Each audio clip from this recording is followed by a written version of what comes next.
Good morning, Howbridge. Peace be with you.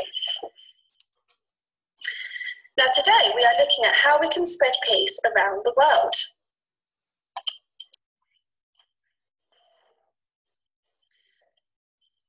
What do you notice about these symbols? They are used to encourage peace.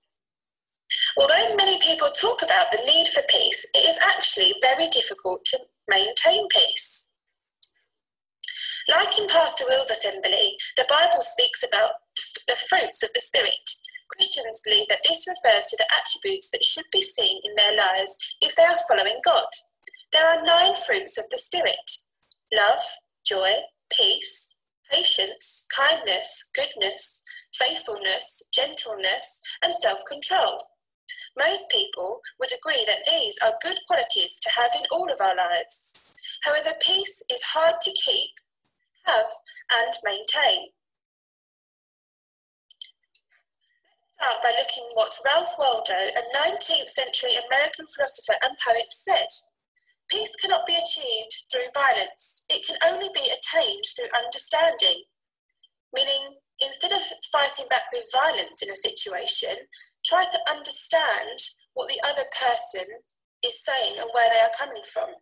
And Gandhi, a famous pacifist, which means someone who doesn't agree with violence, said that an eye for an eye makes the world go blind. Meaning that if you fight violence with other violence, you're only going to get more violence. But actually the best way to come about it is to bring peace.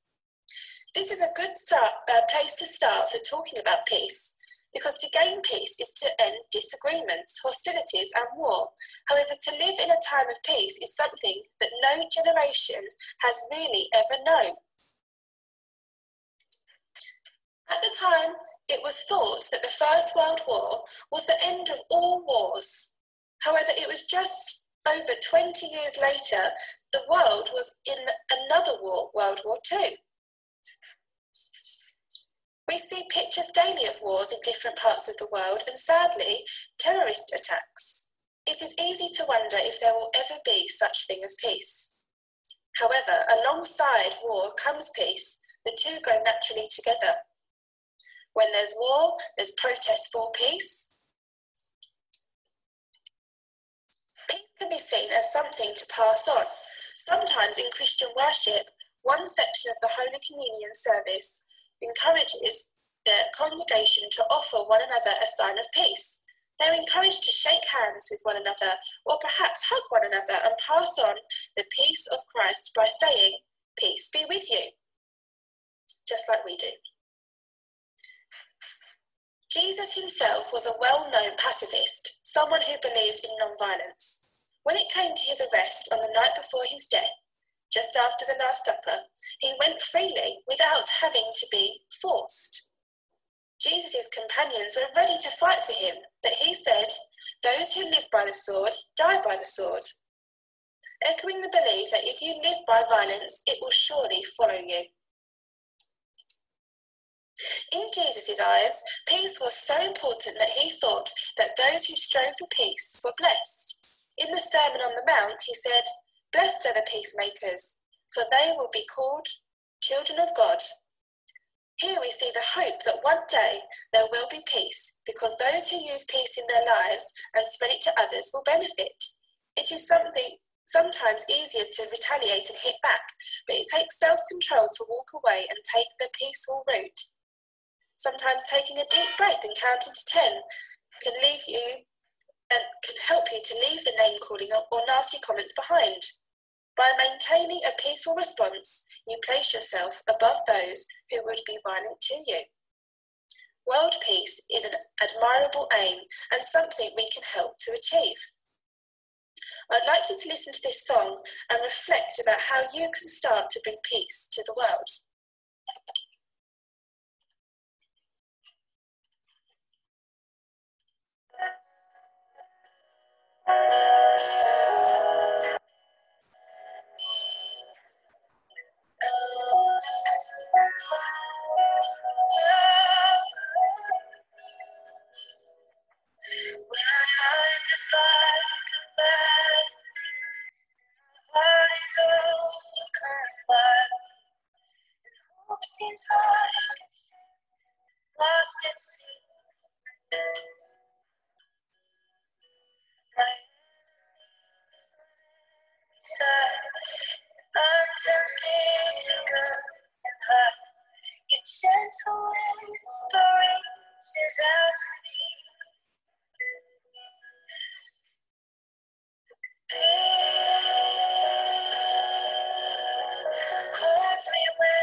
Dear God, may there be peace on earth, and let it begin with me.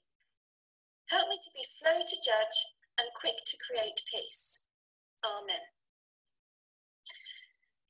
Going into the world, spreading love, peace and joy. Have a great day, Halbridge.